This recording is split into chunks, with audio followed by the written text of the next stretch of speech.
অংগনবাড়ী কৰ্মীসকলে প্ৰতিবাদ কৰে মাজে সময়ে তেওঁলোকৰ দৰমহা বৃদ্ধি লৈ পেলাই আপুনি তাৰ কাৰণে আমি আমাৰ এই বিভাগটোৰ দায়িত্ব লোৱাৰ পিছত আমি অংগনবাড়ী কৰ্মীসকল মই নিজেও তেওঁলোকক বহিছোঁ। আজি আপোনালোকে চাওক যে শুনি ভাল পাব, প্ৰথম স্বাধীনতা ৭৫ বছৰৰ পিছত মডেল অংগনবাড়ী কেন্দ্ৰ আমি ১০,০০০ বনাবলৈ চেষ্টা কৰিছোঁ, 10,000। আৰু আমাৰ যিটো সুন্দৰভাৱে এই ঘৰবিলাক নিৰ্মাণ চলি আছে, আপোনালোকে নিজেও চাব পাৰে, ভাল পাম চালে। আৰু গোটেই দেশতে চৰ্চা হৈছে যে অসমে যি মডেল অংগনবাড়ী কেন্দ্ৰ বনাইছে অন্য ৰাজ্যও ল'ব লাগে। মই কৰ্মীসকলক মাতি আনি কৈছোঁ যে ইমান দিন সৰু সৰু ভগা ভগা ঘৰত আছিলে, ইমান সুন্দৰ ঘৰ বনাইছোঁ, আমাক চৰকাৰৰ কাম কৰিবলৈ কিছু সময় লাগিব।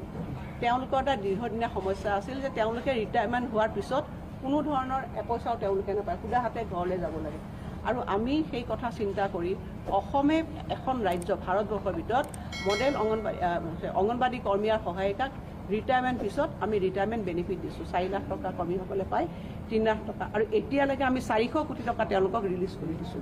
অংগনবাড়ী কেন্দ্ৰৰ যিটো কৰ্মীসকলৰ প্ৰমোশ্যন 25% আমি দিবৰ কাৰণে সিদ্ধান্ত গ্ৰহণ কৰিছোঁ। তাৰ কাৰণে যি পৰীক্ষা হয় তাৰো ব্যৱস্থা কৰিছোঁ। আৰু কৰ্মীসকলক কৈছোঁ আপোনালোকে কিছুদিন আমাক সময় দিয়ক, আপোনালোক নিশ্চিতভাৱে তেখেতসকলে নহয় আশা কৰ্মীবিলাকো আছে বিভিন্ন ধৰণৰ তেনেকুৱা চিমিলাৰলি যি চিটুৱেশ্যন আমাৰ মহিলাসকল বিভিন্ন ধৰণৰ এনেকুৱা ধৰণৰ ভলুণ্টাৰী ছাৰ্ভিচ দি আছে। মুখ্যমন্ত্ৰী ডাঙৰ ডেফিনেটলি তেওঁলোকক চাব।